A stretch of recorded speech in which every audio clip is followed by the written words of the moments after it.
আমাদের কিছু বলার নেই। মদন মিত্র কার সঙ্গে কতক্ষণ কোথায় থাকবেন আর কোথায় থাকবেন না তিনি ওখানে গিয়ে প্রশ্ন করতে হবে। বিজেপি অফিসে এইসব প্রশ্ন করে কি হবে বলুন? আমরা শুধু এটাই জানি, তৃণমূল কংগ্রেসের যে কোনো নেতা তারা গৃহীত, পরীক্ষিত এবং পরিত্যক্ত। তাদের এখানে মানুষ তৃণমূলের সঙ্গে নেই। তৃণমূল নামক দলটির অবলুপ্তি ঘটে গেছে। কৃষ্ণনগরের যে মাটির পুতুল যদি জলে গুলে যায় তাহলে যে অবস্থা হবে, সুন্দর করে বানিয়ে সেই রকম একটা পরিস্থিতি। তার উপরে ওই কৃষ্ণনগর প্রসঙ্গে একটা কথা বলি, এখন তো ওই কৃষ্ণনগরের একজন দিদি আর কয়েকজন ছাড়া মমতা দেবীর সঙ্গে তো আর কেউ থাকছেন না, তাহলে কে থাকছেন? আর দ্বিতীয়ত কিরম যেন একটা মনে হচ্ছে উনি যাকেই সভাপতি করছেন তিনিই চলে যাচ্ছেন, ওই জন্য সভানেত্রী উনিই হয়েছেন, উনিই রইলেন। কেননা এরপরে এ তো হারাধনের 10টি ছেলের থেকেও খারাপ অবস্থা। এখন তো রইল বাকি 4 না রইল বাকি 5, রোজ তো এরমভাবে হিসেব করতে হবে। কি করা যাবে বলুন? মানুষ না চাইলে আমাদের কি করার আছে? অনেকেই বলছে প্রধান যে শাসক দল রাজ্যের বিজেপি, তার রাজ্য মুখপাত্রের সাথে আমরা কথা বলছি, প্রধান মুখপাত্রের সাথে পার্টি বিজেপি অফিস থেকে লোকে বলছে খেয়াল রাখতে, গুনে নিতে হারাধনের কটি ছেলে রইল বাকি কত। এই কালীঘাটের হিসেবটা নাকি ভীষণ রকম ভাবে জানা যাচ্ছে বিজেপির অফিস থেকে যে আর বাকি আছে কত। সব জল্পনা না থাকলে তো আর চলবে না। আপনাদের জল্পনাতেই তো এখন চলছে। মুশকিলটা হচ্ছে যে যদি আপনাদের ক্যামেরা এবং জল্পনার জল যদি এতটা না গড়াতো তাহলে তৃণমূলকে গত 3 মাসে মানুষ ভুলে যেত, কেউ মনে রাখতে পারতো না। শুধুমাত্র দুঃস্বপ্ন ছাড়া তৃণমূলকে কেউ নিয়ে ভাবে না। যারা প্রত্যক্ষভাবে অত্যাচারিত হয়েছে তারা এবং যারা পরোক্ষভাবে অত্যাচারিত হয়েছে সেটা একটা বড় অংশের মানুষ, তারাই একমাত্র তৃণমূল নামক জিনিসটি থেকে ভয়তে আটকে আটকে উঠছে না এখনো। তারা অনেকেই হাঁপ ছেড়ে বেঁচেছেন, প্রায় সবাই এই রাজ্যটাই হাঁপ ছেড়ে বেঁচেছে এইরকম পরিস্থিতিতে। সুতরাং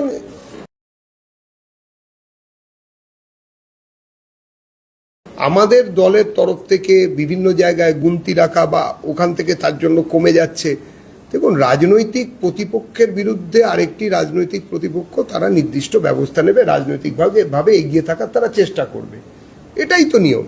কিন্তু তার মানে এই নয় যে এইরকম কোনো রাজনৈতিক দল আজ অব্দি ভূভারতে কেউ দেখেছেন বলে আমি জানি না, যে ক্ষমতা থেকে যেদিন চলে গেলেন তার 7 দিনের মধ্যে দলটাই লাটে উঠে গেল। এ তো অদ্ভুত জিনিস হলো, এই জিনিসও দেখাচ্ছি। মদন মিত্র দলক তিনি নতুন শিবিরে গিয়ে বলেছেন যে অভিষেক বন্দ্যোপাধ্যায়ের জন্যই আমাকে দল ছাড়তে হয়েছে, কারণ আমি অনেক পরামর্শ দিতাম, কোনো কথাই শোনা হতো না। কি করা যাবে? পরামর্শ দিলে না শুনলে আমরা কি করতে পারি? আমরা তো কৌরব পক্ষ নই। যদি দ্রোণের পরামর্শ, ভীষ্মের পরামর্শ, কৃপের পরামর্শ মানে কৃপাচার্যের পরামর্শ যদি দুর্যোধন, দুঃশাসন, কর্ণ, শকুনিরা না শুনে থাকে তাহলে পাণ্ডব পক্ষের কি করার আছে? আমাদের কি করার আছে বলুন? আমরা তো ধর্মযুদ্ধটা লড়েছি, মানুষকে সঙ্গে নিয়ে লড়েছি, মানুষ আমাদের সঙ্গে লড়েছেন, কেন আমাদের কিছু করার নেই। বাকি যা হবে দেখা যাবে। আজকে দেখলাম যে দীর্ঘ 2 দিনের হাজিরা এড়ানোর পর অভিষেক ব্যানার্জি অবশেষে বিধাননগর কোর্টে গিয়ে উনি ওনার কণ্ঠ দিয়ে এলেন বলা যায়। তো সেক্ষেত্রে ওনাকে পুরো ঢাল করে ব্যারিকেড দিয়ে নেওয়া হয়েছে, ডিম্বাস্ত্র থেকে বাঁচতে ওনাকে ঢাল দিয়ে। বলতে পারবো না প্রশাসন কি জন্য বাঁচাচ্ছে, কাকে বাঁচাচ্ছে এসব নিয়ে আমাদের কোনো আগ্রহ নেই। আমাদের শুধু একটা জিনিসই অবাক লেগেছিল, যে ভদ্রলোক কিনা একটা গাড়ির বনেটের ওপরে দাঁড়িয়ে হাঁটতে হাঁটতে, তখন এখন তার জয়প্রকাশ যেতেননি যে বনেটে দাঁড়ানোটাও আবার পারিবারিকভাবে এসে যাবে, কিন্তু তিনি যেরমভাবে বনেটের ওপরে দাঁড়িয়ে হাতে কর্ডলেস মাইক নিয়ে 4 তারিখ বেলা 12টার পর বলেছিলেন, তিনি কেন এরকম গলা দিতে ভয় পাচ্ছেন? এ তো সেই অদ্ভুত ব্যাপার। কিন্তু এখন বিচারকরা যা আদেশ দিয়েছেন, বিচারকদের আদেশের ফলে উনি গিয়েছেন। এখন পুলিশ কণ্ঠ ভরা এ গান শুনে ছুটে তুমি এলে দাঁড়ে এইসব গান গাইতে গাইতে ওনাকে রিসেপশন দিতে আসছে কিনা আমরা তো তা জানি না, তবে কণ্ঠ দিতে গেছেন, কণ্ঠ দেবেন। ববি হাকিম, জাভেদ খান, অরূপ বিশ্বাস, নির্মল ঘোষ, মদন মিত্র, অনুব্রত, পরপর দেখা যাচ্ছে যে মমতা ঘনিষ্ঠ দীর্ঘদিনের নেতা তারা প্রাথমিকভাবে যে ঋতব্রত শিবির হয়েছিল সেখানে তারা যাননি, তারা বিপরীতে ছিলেন। কিন্তু এক একটি করে মামলা হয়েছে, এক একটি করে অভিযোগ দায়ের হয়েছে, এবং তারপরে দেখা গেছে তারা মমতা বন্দ্যোপাধ্যায়ের ক্যাম্পের প্রতি রুষ্ট হয়ে গেছেন। মানুষের আশঙ্কা, ঋতব্রত বন্দ্যোপাধ্যায় কি আজকাল সরকারি প্রশাসনের ছাতার কাজ করছেন? এসব জল্পনা, কেউই পার পাবেন না যারা অন্যায় করেছেন। আপনারা বারংবার তৃণমূলের কথা বলে তৃণমূলকে এখনো পর্যন্ত ভাসিয়ে রাখছেন। তৃণমূল আর নেই, যেটুকু দেখা যাচ্ছে সেটুকুও থাকবে না, ধুয়ে মুছে সাফ হয়ে যাবে। তা না হলে রাষ্ট্রবিজ্ঞান মিথ্যা, এটা প্রমাণিত হবে। প্রত্যেকটি রাষ্ট্রবিজ্ঞানের সূত্র মেনে এই রকম ভাবেই এরা শেষ হয়েছে যুগে যুগে, কালে কালে। হিটলারের বাহিনী নেই, চেসেস্কুর বাহিনী নেই, পলপট নেই, ইদি আমিনের বাহিনী নেই, মমতা অভিষেকের বাহিনীও থাকবে না। এটাই ভবিষ্যৎ। কালীঘাট তৃণমূলের শহীদ দিবস বিড়লা তারামণ্ডলের সামনে অনুমতি দিয়েছে আদালত, তবে শর্ত সাপেক্ষে 3000 মানুষের জমায়েত 12টা থেকে 3টে পর্যন্ত শহীদ দিবস পালনের অনুমতি। দেখুন, যেটুকু হবে আর কি, তার থেকে 10 গুণ বেশি দিয়েছে। 250 লোক জমায়েত কি হবে আমরা সেটাও দেখতে চাই। আর বিড়লা তারামণ্ডলের পাশে রেখেছেন বোধহয় এই জন্য যে ওখান থেকেই তো তারপরেই টিকিট কেটে ঢুকে পড়বেন বিড়লা তারামণ্ডলে। ওই বিশাল যে টেলিস্কোপটা আছে ওটাতে চোখ রেখে ভবিষ্যৎ দেখতে পাবেন, মহাশূন্যের কোথায় কোন প্রান্তে তৃণমূল কংগ্রেস বস্তুটি থাকবে। সেই জন্যই হয়তো চেয়েছেন, ওরা ভেবেচিন্তেই এসব করেছেন। এগুলো নিয়ে আমাদের কিছু বলার নেই। কিন্তু যে জিনিসটা বলার, সেই জিনিসটা হচ্ছে আদপে কি তৃণমূল কংগ্রেসের কোনো নৈতিক অধিকার আছে 21শে জুলাই পালন করার? যেদিন তৃণমূল কংগ্রেস তাদের তথাকথিত সমর্থকদের ওপর গুলি চালানোর অর্ডার যে দিয়েছিলেন, তাকে ক্যাবিনেটের সামিল করেছিলেন, তারপর থেকে তো আর কোনো অধিকারই নেই, কংগ্রেসেরও নেই। তার কারণ কংগ্রেস যেদিন থেকে কংগ্রেস সিপিএম এর সঙ্গে হাত মিলিয়েছে, সেদিন থেকে কংগ্রেসেরও তাদের আবার দাবি হচ্ছে ওগুলো যুব কংগ্রেসের লোকজন ছিলেন যাদের উপর অত্যাচার হয়েছিল, তো তাদের সঙ্গে হাত মিলিয়ে ফেললেন। কি উত্তর দেবেন? বিশ্বাসঘাতকতা করেছেন কংগ্রেস তার যুব সাথীদের বিরুদ্ধে, বিশ্বাসঘাতকতা করেছে তৃণমূল তার কর্মীদের বিরুদ্ধে। ওদের কোনো নৈতিক অধিকারই নেই। 2500 নিয়ে হোক, 250 নিয়ে হোক, আর 2.5 জন নিয়ে হোক, আর পার্টিটা তো 2.5 জনের। না, এই যে 7 দিনে গুটিয়ে গেছে একটা শাসক দল থেকে বিরোধী দল হয়ে, তারা 2500 লোককে আনতে পারবে? রিপোর্ট 2500 বলবে। কি করবো? আমাদের তো মনে হচ্ছে যে পরিমাণে চলছে তাতে আসতে পারবে কি কে জানে। হয়তো অন্য জায়গা থেকে আসবে, রাজ্যের বাইরে থেকেও আসতে পারে। দেখুন না, ওদের তো সর্বভারতীয়, তা সর্বভারতীয় যখন তখন এটা তো দেখুন, ওদের শহীদ তো আর কেরল তৃণমূলের যদি কেউ থাকে তার কাছে তো এটা একটা শহীদ দিবস, তিনিও নিশ্চয়ই আসবেন।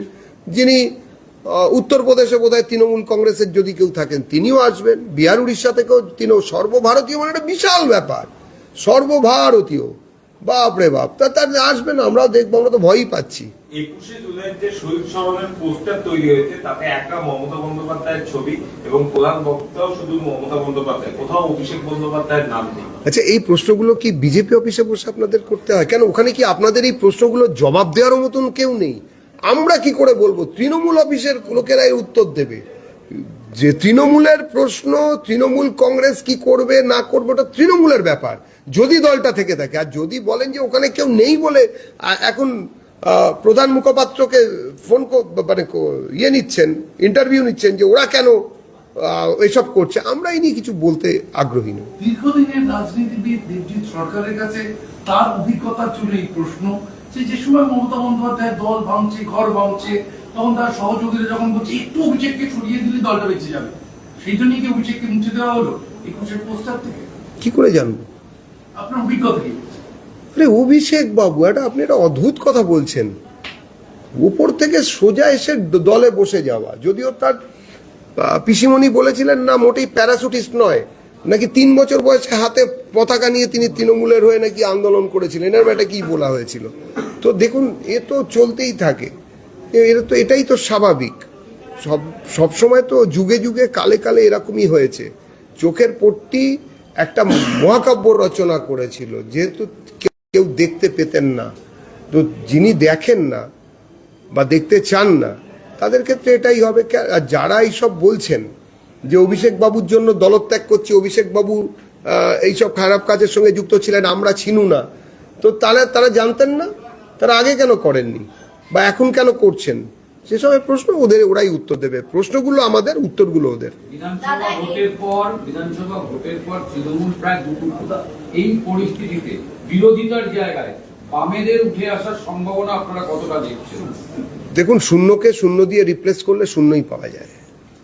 আপনি শূন্যর সঙ্গে শূন্য রেখে যোগ বিয়োগ গুণ ভাগ যাই করুন না কেন শূন্যই হবে। যদি ওই ইনফিনিটির কথা বলেন, সেটাও ইনফিনাইট শূন্যই পাবেন, অন্য কিছু তো নয়। যদি আপনাদের আলোচনা যদি না থাকতো, আর কিছু যদি এই ফেসবুকে যদি প্রত্যেক পোস্টের জন্য 5-10 টাকা করে নেওয়া হতো, তাহলে আর এদেরকে খুঁজে পাওয়া যাবে না। আমি এটা বাজি ধরে বলতে পারি। আপনি কালকে থেকে যদি মেটা এই আইন করে বা ওরা যদি বলে যে প্রতি পোস্টে 5 টাকা নেব, দেখবেন অর্ধেক এগুলো খুঁজেই পাওয়া যাবে না, এই আন্দোলন থেমে যাবে। কেন বাইরের থেকে টাকা আসাটাও এখন বন্ধ করে দিয়েছেন কেন্দ্রীয় সরকার।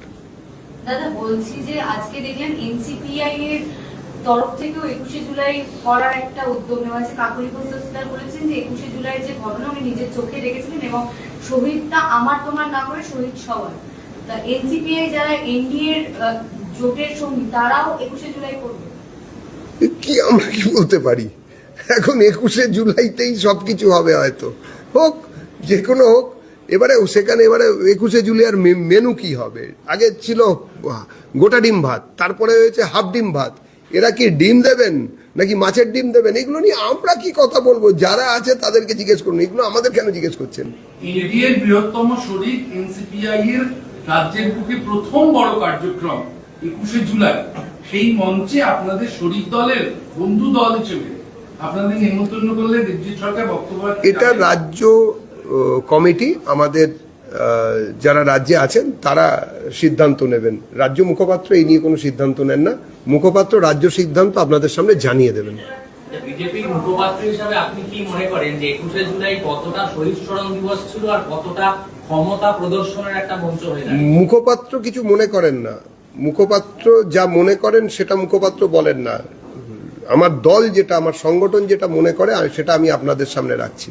এবং আমরা এটা দেখেছি যে 21শে জুলাই কোনোদিনই শহীদ স্মরণ দিবস ছিল না, সেটা একটা কার্নিভাল ছিল।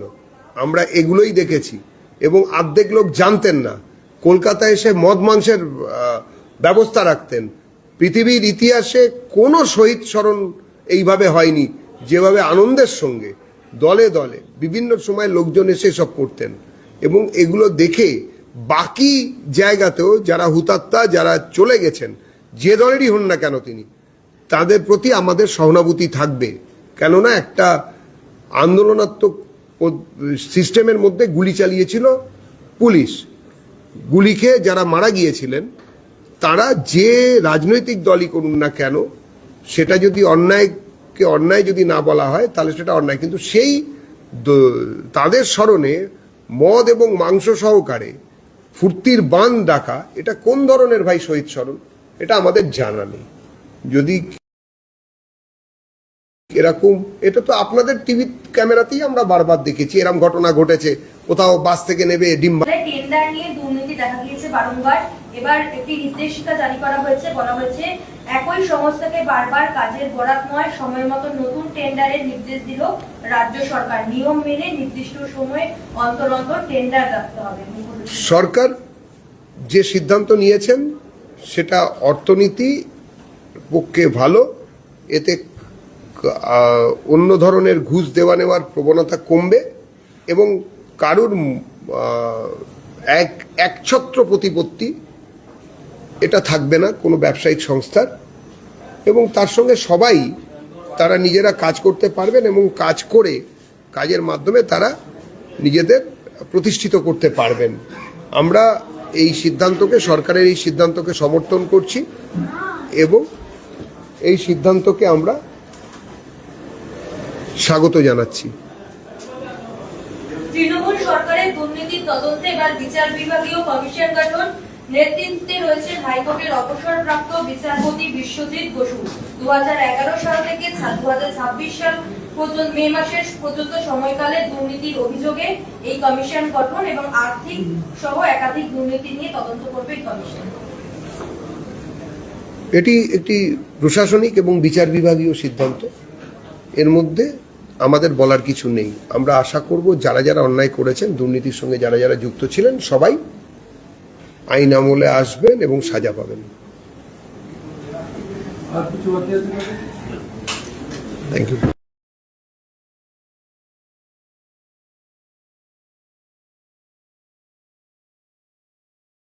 ভিডিওটি ভালো লাগলে লাইক করুন, সাবস্ক্রাইব করুন, শেয়ার করুন এবং ফলো করতে ভুলবেন না। আপনাদের এলাকার খবর, ছবি ও ভিডিও হোয়াটসঅ্যাপ করুন। আপনার খবরই পৌঁছে যাবে সবার কাছে।